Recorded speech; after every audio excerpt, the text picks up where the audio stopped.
What's going on, everyone? Welcome to this new YouTube video. My name is David Fritz, and in this video we're going to talk about how to add matching elements into your music. A lot of times, I guess we all had the same problem, that in that drop we didn't really know what to put in the second part of the drop, what kind of effects we should put in the background, what kind of ambience we should put in the background. Like every single time you produce a track, you want to create a vibe. And there's a specific technique I'm going to teach you today, so you can create this specific vibe for this track if you already collected the right samples, if you had the right vocals, if you had the right bass lines, if you had the right kicks, the right percussions.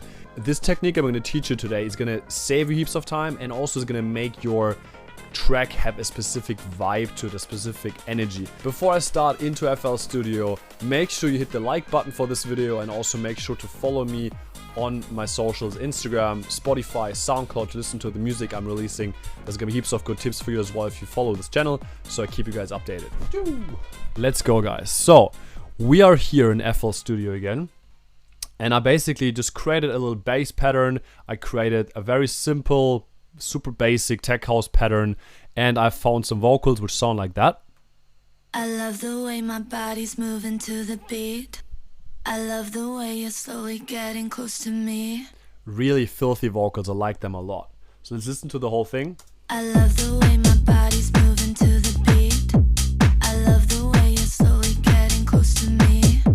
I love the way my body's moving to the beat. I love the way you're slowly getting close to me.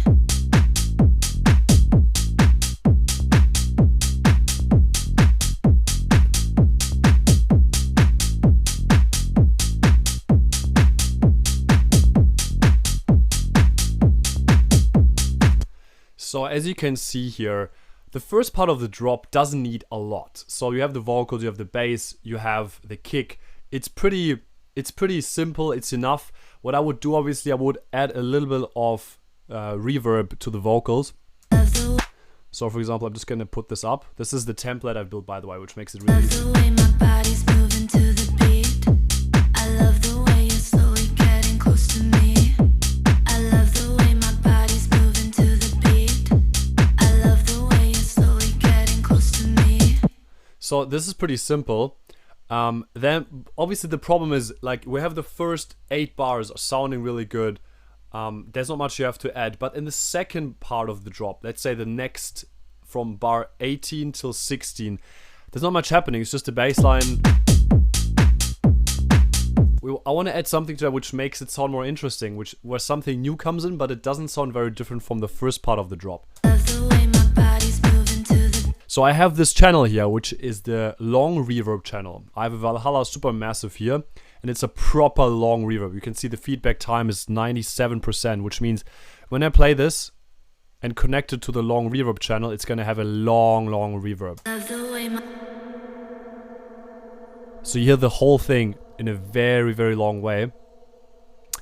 What we're gonna do here is, I have installed on the master channel Edison, which is FL Studio's favorite recording tool. So what I'm gonna do here is, I'm gonna press record.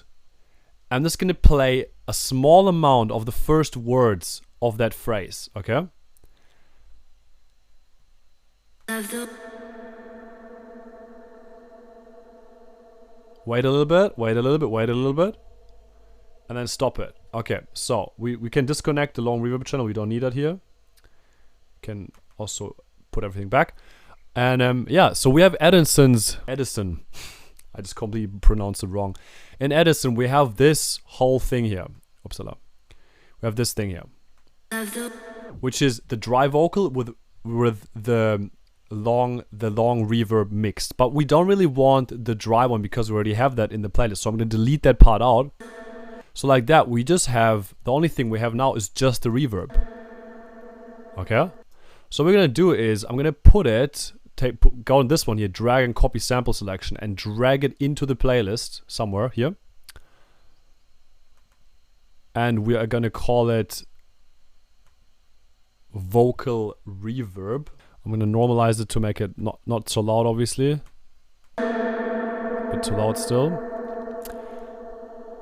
The way my body's moving to. So what I usually do before like a drop comes, I do this one here. I put it here, and I reverse the sample. So it's kind of like an uplifter, which introduces the vocals in a very subtle way. I'm gonna unmute everything.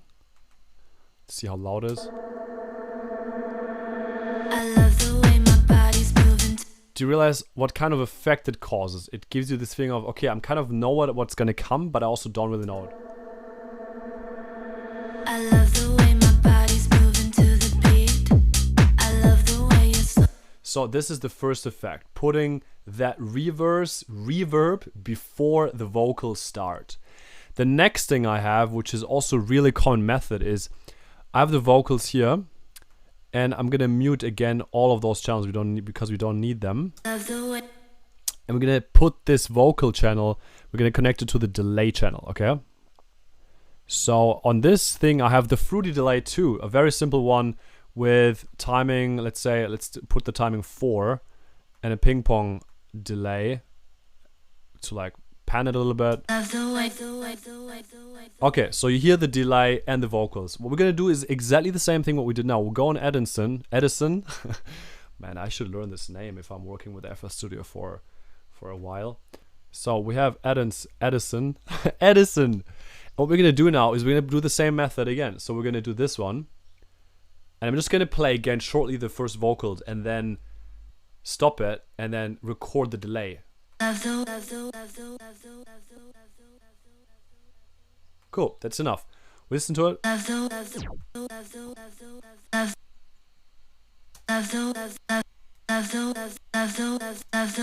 So we're gonna delete the dry signal, which is this one here. Cool, and we do the same thing again. Put it here, drag it into the project, unmute everything, and we're gonna call this vocal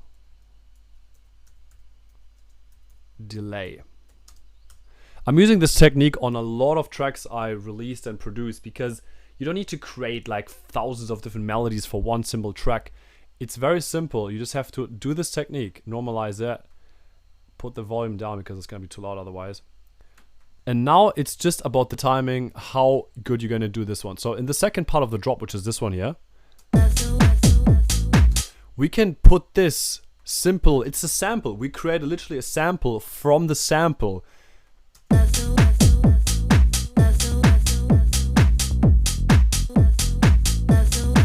So we can play with the delay. We can even put the reverse reverb somewhere here and just do this one.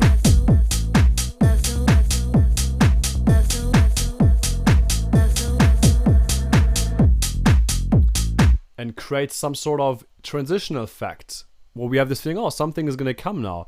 But we just continue with our vocal delay, for example. And let's say we bring maybe again a part of the vocals in again. Maybe here.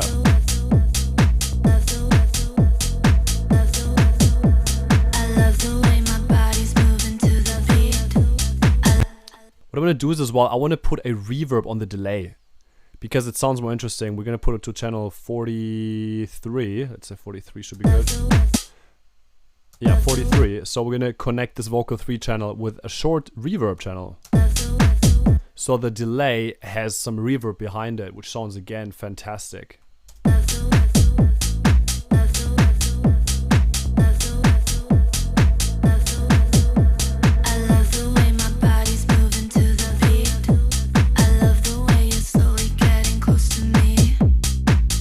This is the technique I wanted to show you guys.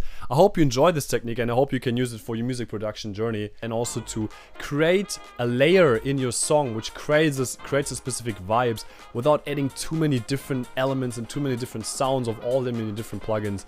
Make sure you like this video and also make sure to check out my new single which just came out 2 days ago on Spotify, on SoundCloud. You can download it as well. Make sure you check that out. And other than that, guys, I hope you have a beautiful day. To the beat. Shake it to the floor, let's make it grow.